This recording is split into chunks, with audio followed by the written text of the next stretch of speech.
Ladies and gents, what's up? Aujourd'hui, on se retrouve pas pour un shaker time ou autre chose, c'est un pastèque time.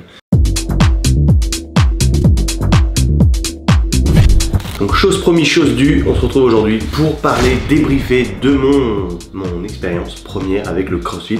Donc ça fait déjà un peu plus d'un mois que je m'entraîne au CrossFit maintenant. On va faire le point rapidement, les pour, les contre. Donc premier bilan aujourd'hui après un mois et demi de CrossFit, les choses auxquelles je m'étais pas vraiment attendu. En l'occurrence mes attentes et la réalité des choses réelles. La réalité des choses réelles, oh le mec. Donc au prime abord, juste comme ça, je dirais que ça se passe plutôt bien. Tu te dis bon, j'ai un acquis, j'ai quand même presque 9 ans d'entraînement derrière moi, où j'ai évolué sur pas mal de styles différents, mais vu que je venais de la préparation physique, tu te dis je vais me débrouiller pas trop mal. En l'occurrence avec tout l'entraînement du playbook, c'est exactement le cas. Je suis pas dégueulasse, je suis plutôt pas mal. Les gars dans le gym me disent putain t'es une bête machin etc. Je trouve pas spécialement, mais c'est des compliments qui sont toujours bons à prendre. Mais moi je me compare tout de suite, vu que j'ai l'esprit très compétitif comme je le mentionnais plus tôt, il faut tout de suite que je sois très bon. Et ça c'est un défaut aussi parce que ça va me frustrer sur pas mal de mouvements. Parce que là où je me rends compte que je peux pas être aussi bon qu'un compétiteur actuel, c'est qu'au niveau technique, il y a des choses où je suis pas bon, où j'arrive pas à me gérer comme un vrai crossfitter. En l'occurrence, tu as des entraînements type qu'on appelle AMRAP, donc c'est as many rounds as possible, donc autant de tours que possible. Et ça du coup bah, ça te brutalise parce qu'il faut que tu ailles le plus vite possible, faire le plus de tours possible. Donc au niveau gestion de la capacité cardio-pulmonaire, je peux t'expliquer un truc, c'est que là je suis extrêmement mauvais. C'est que par exemple on avait là l'AMRAP, je vais te le mettre en vidéo parce qu'il vaut le coup, parce que je me suis fait démonter. J'arrive au début, je demande à mon coach, je dis bon, il faut que je fasse combien de tours selon toi l'objectif? Voilà, il me dit ah déjà 7-8 tours c'est déjà bien. Je dis t'en as fait combien toi? Il me dit 11.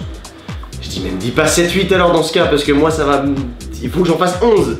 Sauf que je me suis dit quand j'ai vu le workout sur le papier, 11 c'est faisable. Sauf que je me suis dit quoi aussi? Dès que tu as le top chrono, là je me mets en focus mode, beast mode et je démarre comme une brute.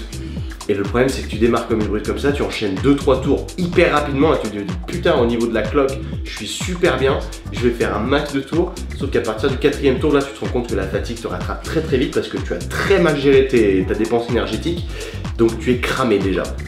Ce qui fait qu'au début tu vas très vite et après bah, tu ralentis jusqu'au bout et tu arrives au bout de ton workout, enfin déjà à la moitié tu n'arrives déjà plus à respirer.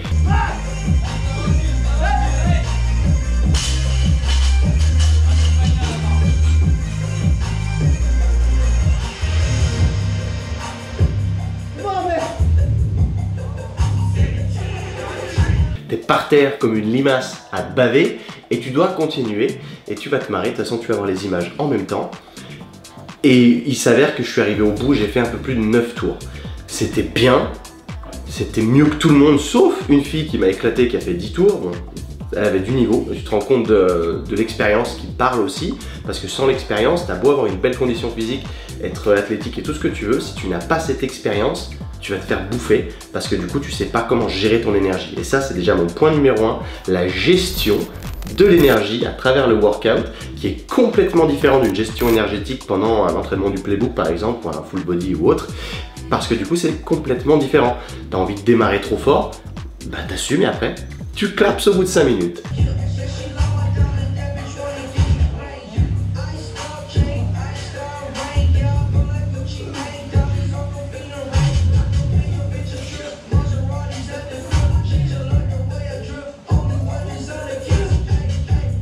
Voilà déjà mon tip numéro 1, si vous voulez faire du crossfit, ne démarrez pas trop fort, c'est mon problème numéro 1.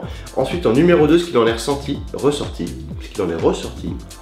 c'est ma maîtrise des exercices. Alors sur le papier, tous les exercices, je me disais, je sais faire. Sauf que tous ces exercices-là ne sont pas pratiqués de la même manière que si tu les pratiquais hors d'une séance de crossfit.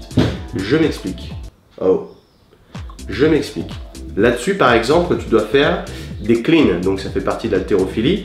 Tu te dis ok, j'ai déjà fait des cleans dans mes programmes de préparation physique, j'en ai déjà fait, donc je devrais pas être dégueulasse. Sauf que là, tu es dans un format qui est différent, où tu dois savoir faire ces mouvements sous un état de pseudo-fatigue. Donc c'est pas, tu fais pas tes cleans comme ça, tranquille, après je prends 5 minutes de repos, je reviens. Là non, certes le poids va être un peu plus léger, mais du coup tu dois en enchaîner plus et ta technique va se dégrader petit à petit. Et c'est ça qu'il faut apprendre avec le CrossFit, c'est de savoir gérer ce genre de technique en s'économisant. Ça veut dire qu'il y a plein de tips d'optimisation pour ce type de mouvement qu'il va falloir faire de façon à économiser son énergie à travers le workout.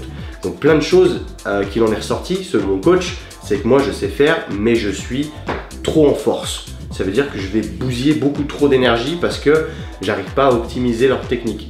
Eux ils savent faire, ils vont faire des cleans, ils vont faire un tiers du mouvement très contracté et le reste fluide et en mode économie d'énergie. Alors que moi à côté je vais arriver tout en force, voilà ça va passer mais tout en force, ce qui fait que mes niveaux d'énergie vont baisser beaucoup plus vite et potentiellement je vais pouvoir me blesser aussi plus vite. Donc c'est aussi là que ça vient. Mon point numéro 2 c'est ça, c'est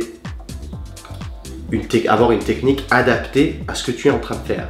Parce que c'est pareil aussi sur les ring muscle up, les muscle up aux anneaux. Tu m'as peut-être déjà vu en faire sur Instagram, j'en fais quelques-uns des fois en story et je me rends compte que ça me fatigue énormément.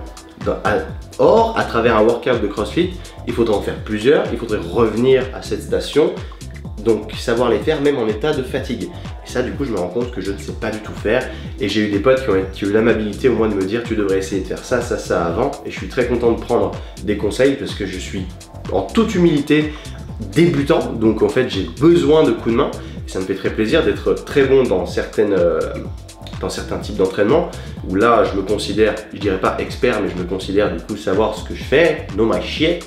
Mais là du coup je suis complètement débutant et même si j'ai une condition physique je me permets pas de faire le mec qui maîtrise parce que c'est absolument pas le cas.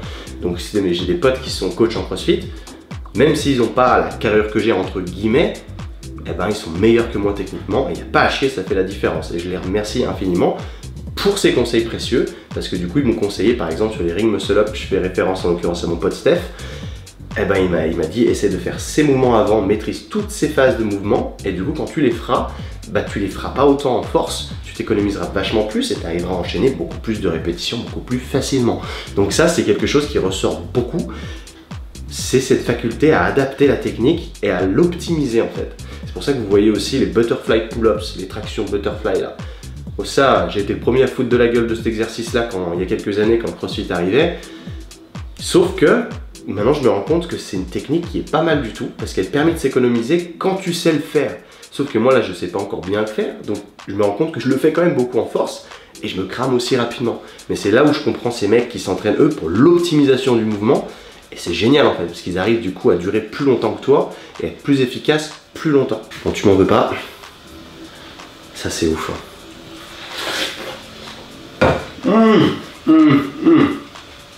Tips à part, si vous êtes mis une caisse la veille, rentrez chez vous, enfin quand vous rentrez le soir après avoir bu, tapez de la pastèque le soir même et le lendemain matin quand vous vous levez, ça fait la diff. Croyez-moi par expérience, ça marche trop bien. Ça réhydrate de fou. De plus, c'est l'aliment dans lequel il y a le plus de L-citrulline naturellement. Notez ça. Donc, on en revient à nos exercices. La frustration, ça a été mon point numéro 3, c'est la chose à laquelle je me suis confronté très rapidement parce que je voulais tout de suite être très bon, je suis très compétitif, du coup, ce qui s'est passé, c'est que j'ai continué à enchaîner ces mouvements. Par exemple, le double under, vous avez vu aussi sur Instagram, j'ai passé une journée complète à en faire parce que je suis arrivé au WOD à midi, il y en avait 150 à faire et tout le reste, je pouvais aller très vite sur le workout. Sauf que j'ai perdu 4 minutes sur les 150 double unders, alors que mon coach m'a dit, tu devrais les faire en 1 minute 30 quoi. Et là je me suis dit ok, j'ai perdu 2 minutes 30 sur le workout, donc forcément j'ai pas fait autant de tours que j'aurais pu en faire. J'étais un peu frustré, donc je me suis dit ce soir je retourne à la salle, ce soir je fais je sais pas combien de centaines de double unders et voilà, je veux maîtriser ce mouvement. Sauf qu'en réfléchissant comme ça, en voulant tout de suite, de pas avoir la patience de maîtriser ce mouvement, il arrive potentiellement ce qui m'est arrivé, à savoir des pseudo-blessures. Donc je m'explique, quand tu fais beaucoup de cordes à sauter, beaucoup, au bout d'un moment, tu crées des inflammations dans tes tibias, mollets, et on appelle ça des périostites. Ça m'était déjà arrivé il y a longtemps au foot américain, quand le stade était glacé, et là ça m'est arrivé, tellement j'ai fait de corde à sauter, je ne pouvais plus faire de saut ou autre pendant une semaine, tellement mes mollets étaient courbaturés, et maintenant j'ai mal, et je vais te montrer où. Ici là, la jonction de l'os, là, j'ai super mal ici, et ça sur les 2 jambes. Et c'est des périostites en fait. Et ça fait chier parce que du coup je me rends compte qu'en voulant trop en faire trop rapidement, bah, je vais juste me blesser et je vais juste me niquer ma prep. Donc en fait c'est complètement stupide, donc essayez de noter ça aussi pour vous, peu importe le style d'entraînement dans lequel vous vous lancez, peu importe la discipline dans laquelle vous vous lancez, soyez patient et ne voulez pas tout de suite parce que ça va juste mener à l'échec plus rapidement. Et c'est ça auquel c'est le problème auquel je me suis confronté très rapidement, c'est que du coup d'une je me suis fait des périostites, de deux il y a eu autre chose qui est intervenue, c'est dans le CrossFit il y a aussi beaucoup de flexion et d'extension de poignets. Comme tu le sais, j'ai une tendinite ici qui ne veut pas partir, parce que j'ai des tensions ici et ici. C'est pour ça que j'attends vite mon flingue à percussion là pour voir ce que ça vaut, en espérant que ça m'aide. Mais du coup, il y a beaucoup de flexion et d'extension et j'ai pas les poignets très mobiles et très flexibles. Du coup, bah c'est pareil quand tu enchaînes beaucoup de muscle up aux anneaux, de muscle up à la barre, de clean en l'occurrence, ces trucs-là, clean and jerk, et ben tu commences à avoir des inflammations dans les poignets aussi. Donc c'est aussi ce qui s'est passé. Donc là aujourd'hui, après 1 mois et demi de CrossFit en essayant d'aller trop vite, j'ai des périostites et j'ai des inflammations dans les poignets. Donc super. Voilà, donc c'est un peu le débrief rapide.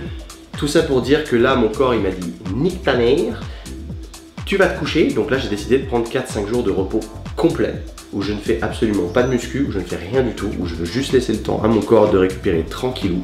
Parce que je me rends compte que je me tape des courbatures très spéciales que je n'avais pas eu depuis longtemps, parce que forcément tu changes tout, donc c'est un peu brutal pour le corps, tu te tapes des courbatures, et du coup tu continues à taper par-dessus ces courbatures, et quand c'est que des courbatures musculaires ça peut aller, mais quand ça commence à aller des inflammations autour des articulations, c'est moyen.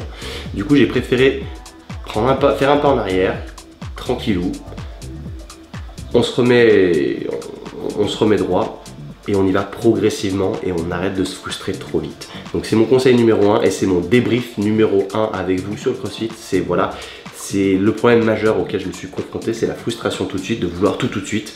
C'est pas le cas, il faut du travail et il faut aussi de la récupération. Et je comprends maintenant pourquoi ces mecs ne cherchent que la récup, parce qu'au final c'est extrêmement taxant sur le corps. Voilà, je vous fais un autre débrief.